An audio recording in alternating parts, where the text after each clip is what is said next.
don't usually smoke in the house, but this is different. That was a mapacho, which is the sacred tobacco that they give us for ceremony. I'm here to talk today about the third and what would be my final time drinking ayahuasca at Soltara Healing Center in Costa Rica. If you watched my previous video, you would know sort of the journey that I've been on thus far. I'm home now. I am sitting where I usually do yoga, one of my favorite places in my house, and I've had a lot of interest in following up from that previous one, so I wanted to definitely get into that. So I'll just kind of go straight into it. As I was going into my third ceremony, I had a great deal of apprehension, a lot, because my second one was very dark, very difficult.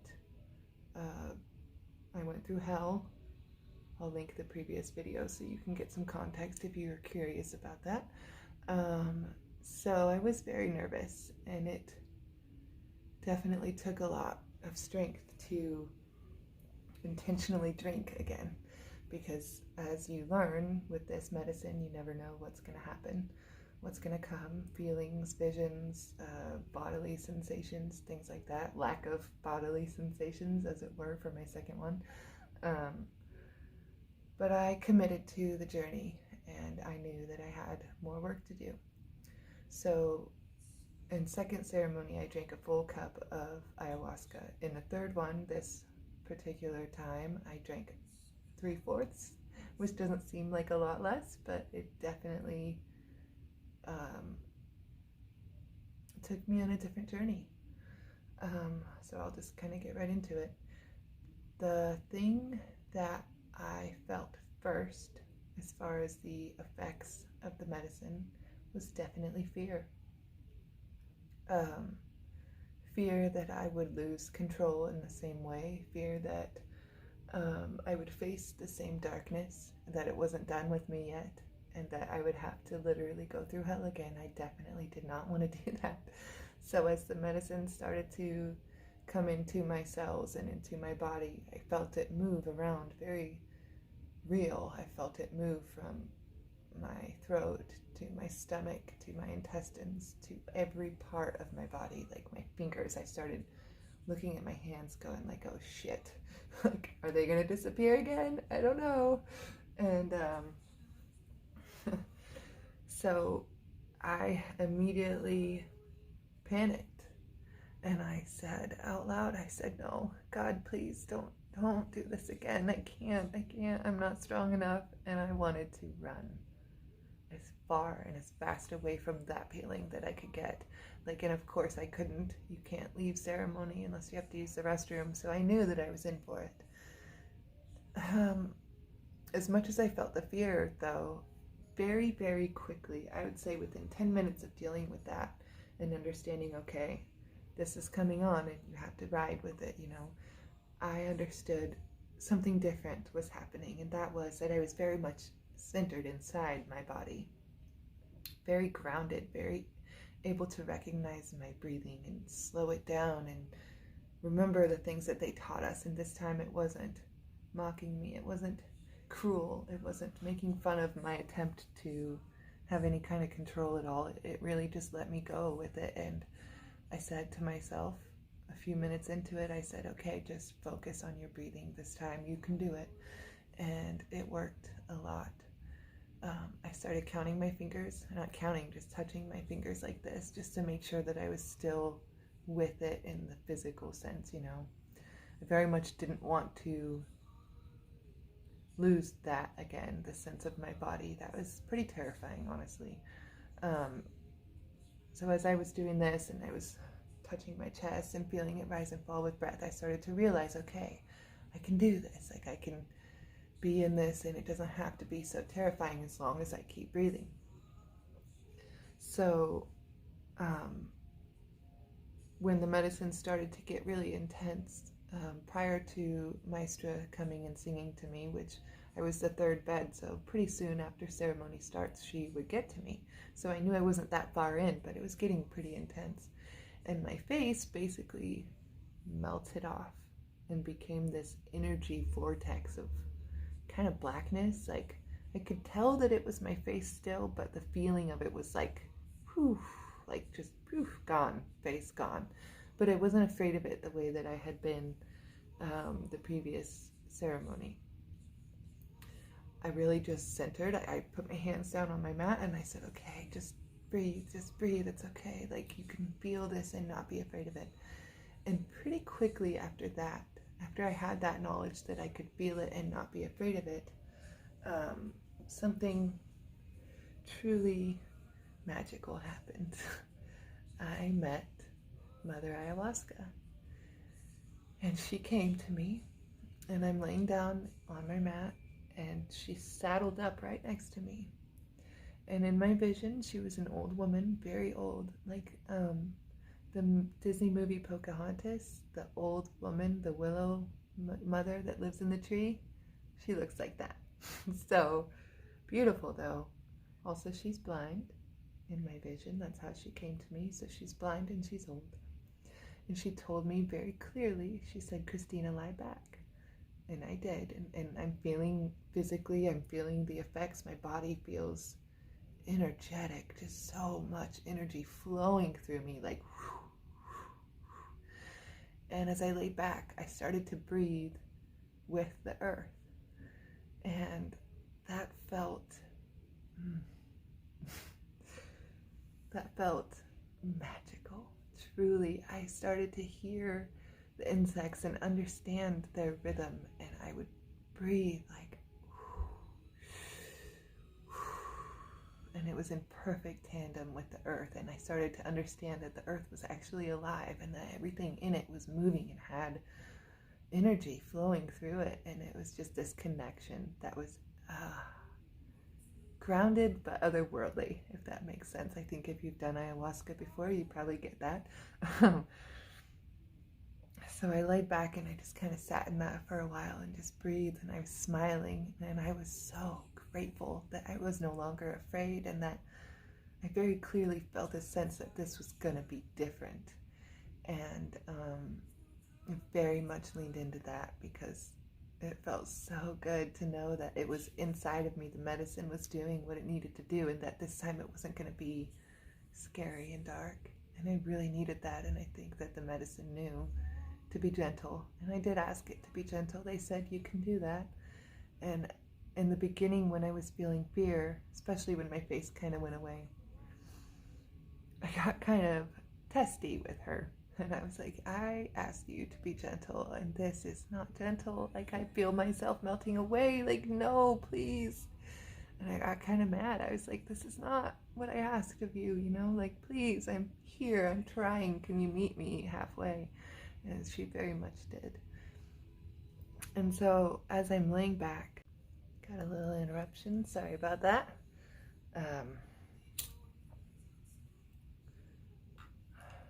This is really cool. Anyway, figured since I used the mapacho in here, I might want to mask that before someone notices. Oh well. That's probably too loud. Never mind. Sorry, smell, you're gonna have to exist in here. Anyway, where was I? You can tell I'm not really good at making these YouTube videos where I talk into them. It's like we're having a conversation, except I can't hear you. Anyway, oh yeah, so I'm laying there, and everybody's purging, and I'm just kind of observing it at this point. And it was really cool to be in the medicine space, but still have an understanding of like what was, you know, what was happening around me, what I was doing. So anyway, she told me to just relax, and I started to feel the antithesis of relaxation, which is anxiety. I've definitely had bouts of anxiety through my adult life, probably from a lot of shit from when I was younger.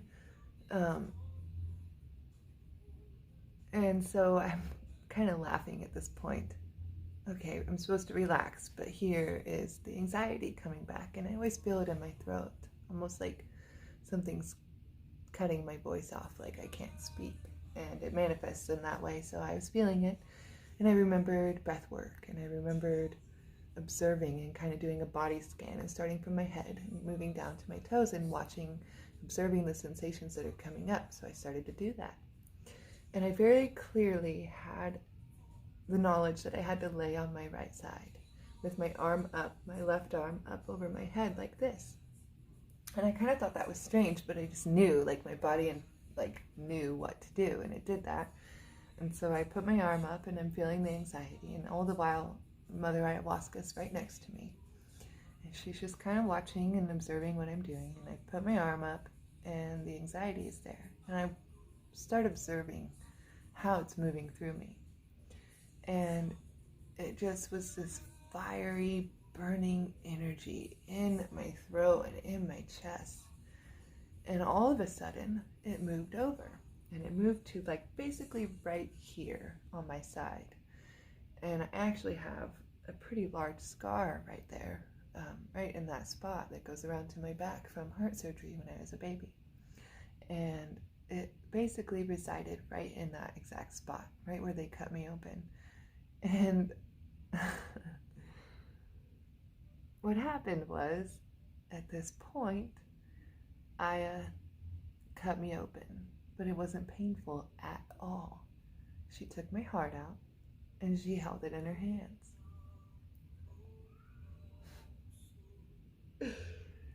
And she started to sew.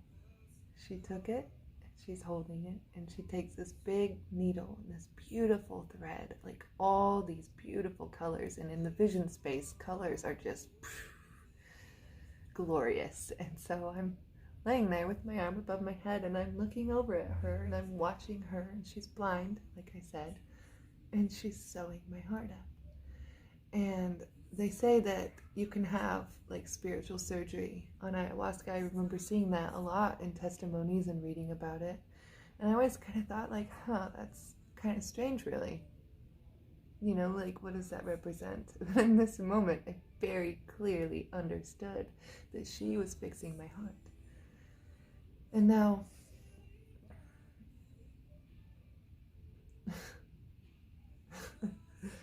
the anxiety that I was feeling was still there, but I was observing this scene, and I was watching her, and I just started smiling, like, oh, so this is what this is going to be about, okay.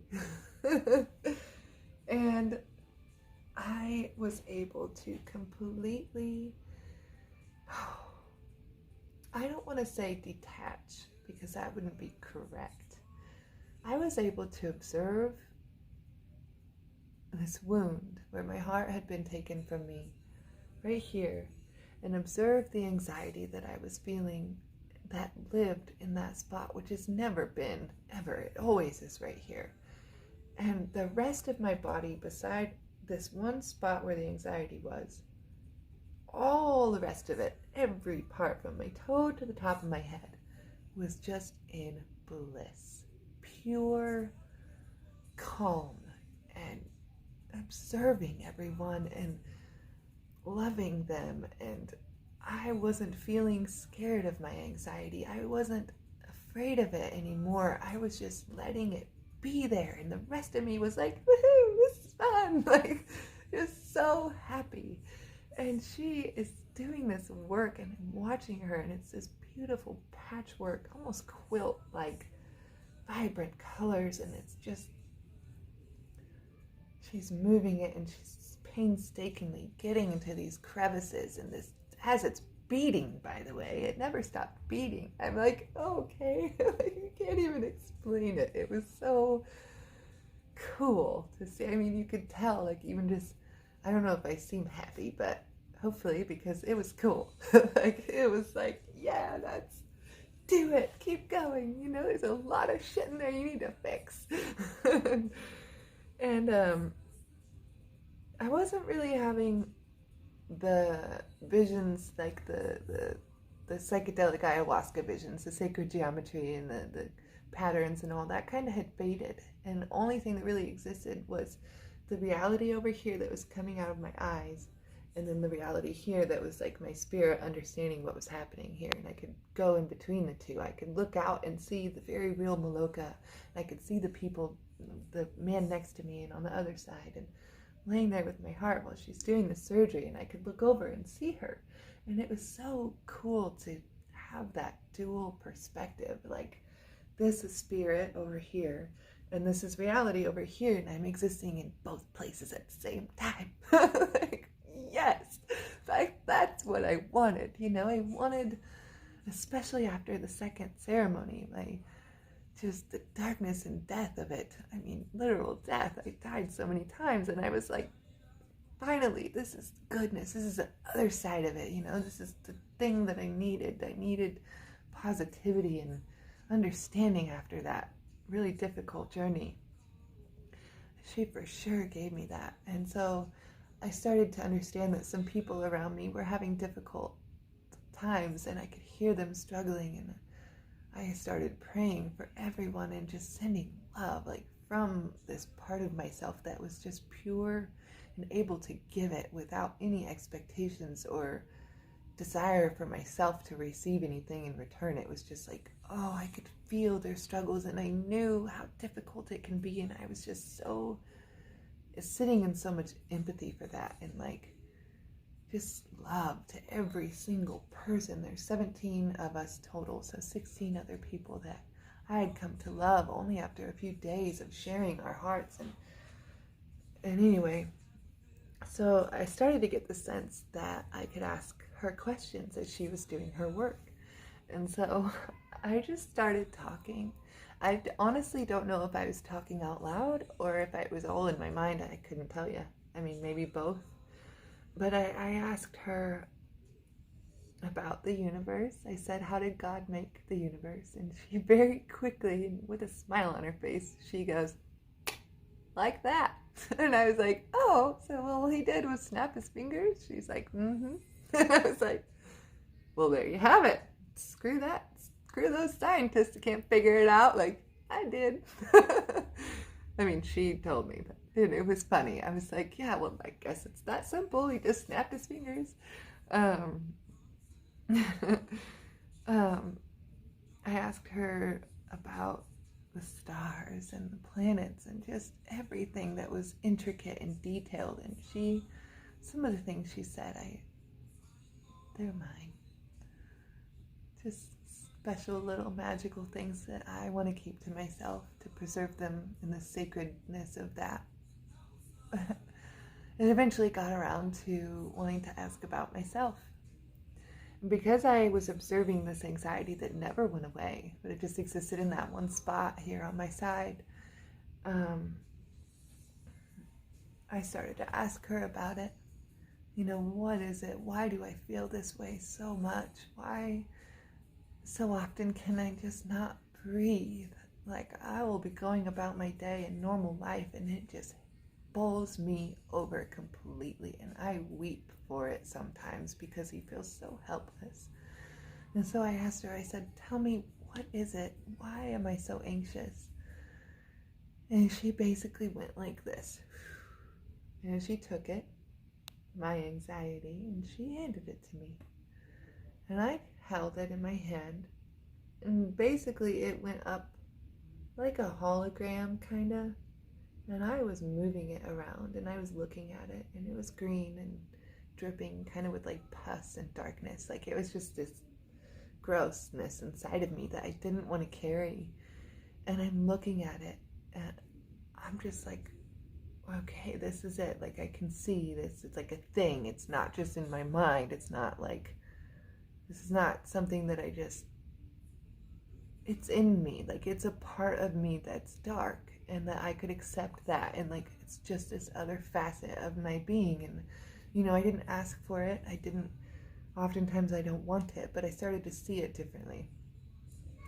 And so I told her, can you tell me what it's made of? She said very clearly, it's made of all the things about yourself that you deny. It's made of every excuse that you give others and yourself that you are unworthy of love. It's all of your hurt. It's all of your pain. It's every tear you've cried that you keep inside yourself.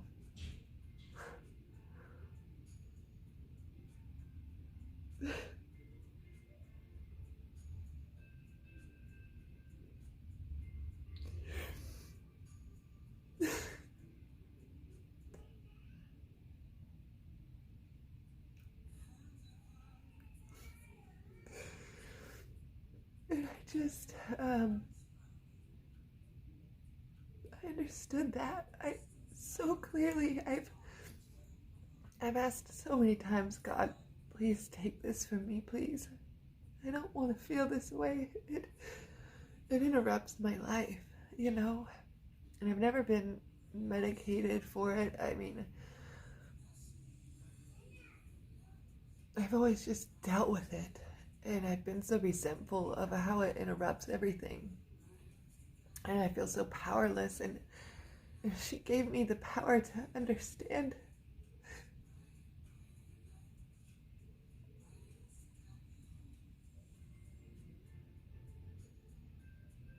that it's okay.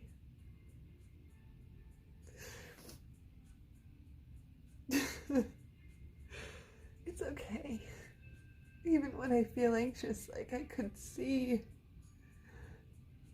oh, it's everything that I don't want to be, but I am. I am sad. I grieve love so deeply, this love. And she told me that was at the core of it. Was losing that.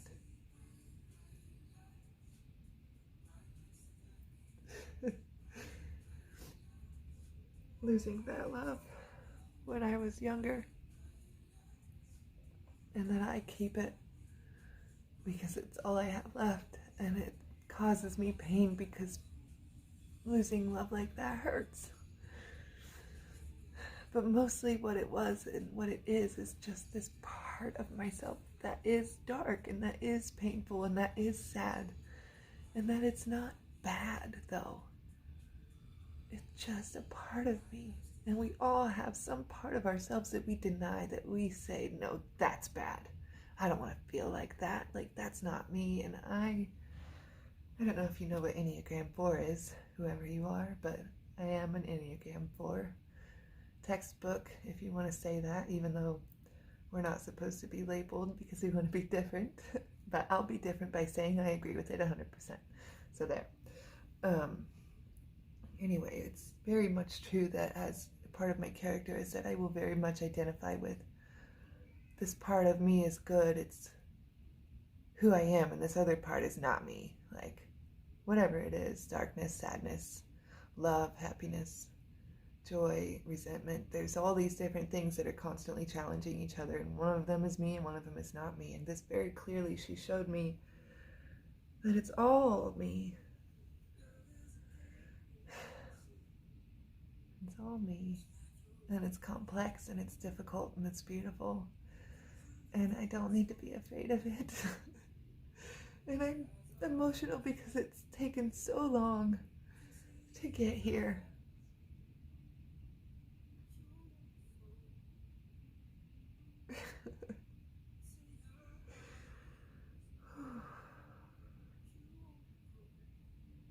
I'm just so grateful for that insight, for that knowledge, because I battled for that.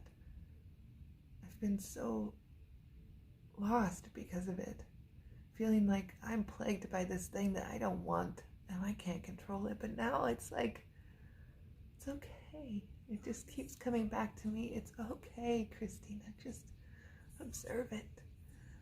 And I did. And she gave me that gift, just to observe it and not react. My stomach's growling. I need to eat some food. Oh gosh.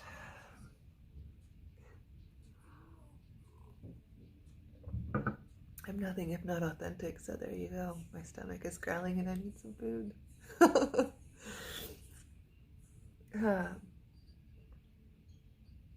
there's some other things that were in there, again, that I'm going to keep for myself. And I think that's part of this journey, is that you have to understand what is meant for you and what is meant to be shared in some of it, especially when it comes to love.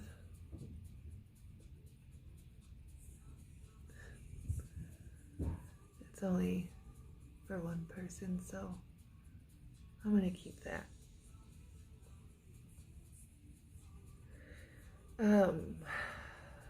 At one point, it started to rain over the Maloka, and the sound of that was the most beautiful thing. I literally shot up in my bed from my surgery. Ayahuasca was like, whoa, like I saw her do that. And out loud, I said, it's raining. Like a child. Like I'd never seen rain before, and I just sat there and smelled it and felt the air change, and it was fucking beautiful, man. Anyway,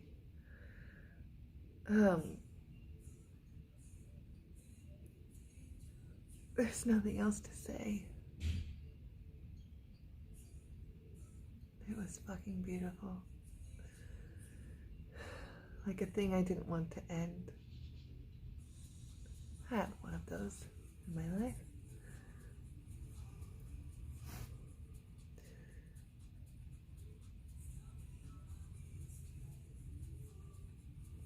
Now I'm home, in this familiar place. I chose not to do the fourth ceremony while I stayed in the Maloka, and I stayed for everyone else. I got the Arcana sing over me, and the protection of that was beautiful to be lucid for, because I understood it differently than I did the previous 3 nights. Because when you're with the medicine, it takes you so far outside of what it means to be lucid and to be in reality, this present one, that I was very appreciative that I got to see the magic from my own eyes. And I'll never forget that. The way they sing, God, they're just maestros of healing. It's true. I mean, there's truth to that it hits you, and I have gratitude that I won't ever lose for them and what they do, and they've dedicated their lives to this. I mean, it's something else.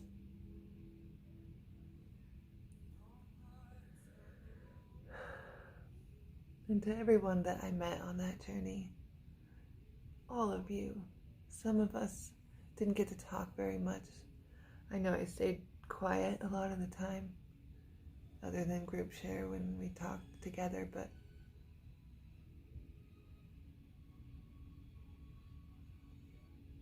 you're all in my heart. And I wish you all so much love and growth and acceptance of who you are and who you're becoming, and let go of the things that don't serve you. That's what I'm learning now. And there is a grieving period for sure. I mean, there's an emptiness inside of me that's different than anything I have known before. Like I said from the second ceremony, the first video I posted about this on my channel, the emptiness is waiting to be filled. And I don't know with what. I mean, I've been doing a lot of writing lately, and hopefully it's that. I can finish something I've been working on for 15 years. Love and the end of love and everything after. And I'm excited for that, because I think now I know what's going to come. And I'm excited because love continues in me, and I have the ability to create that and share it with the world, and I think that's special. Just right now, I just presently feel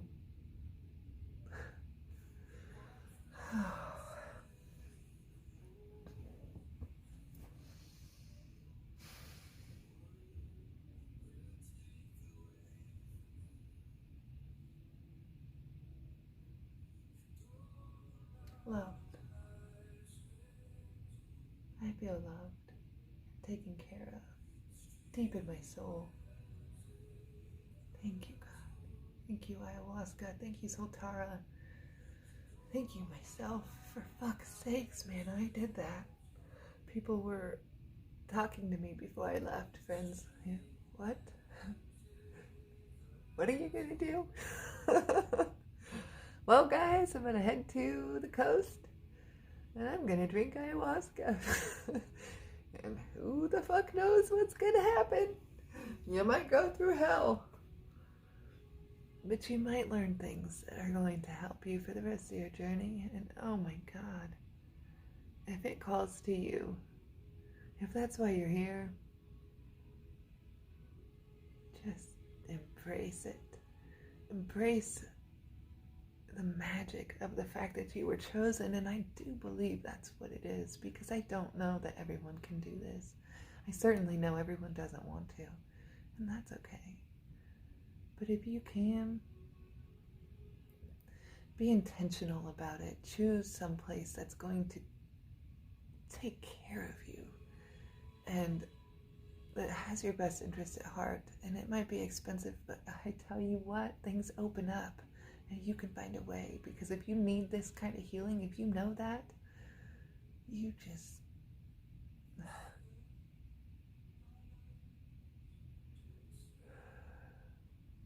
It connects you to yourself. It connects you to God. It connects you to the universe, to source, to spirit, whatever you want to call it. There's a common thread among us, I think. It's that desire to understand, to go beyond things that we're taught we can know. Our brains are capable of fucking amazing things. And I mean terrifying things, scary things, but also beauty, dude. I said dude. I don't know why I care that I said dude.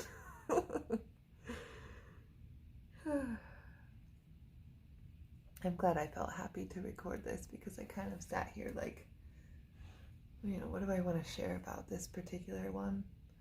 Because I wanted to keep a lot of it sacred. And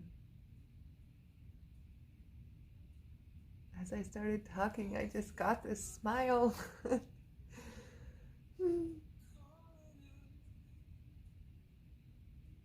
a great testament to what I said in the last video. The polarity between light and darkness. I found the light.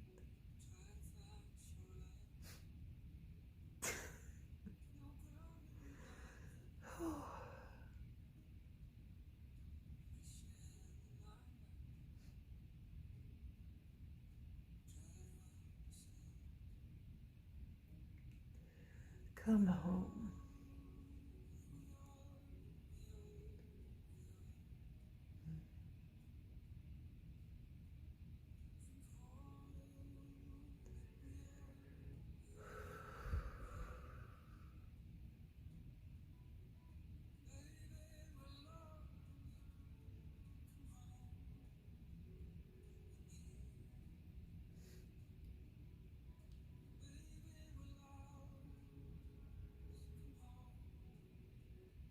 I guess that's it.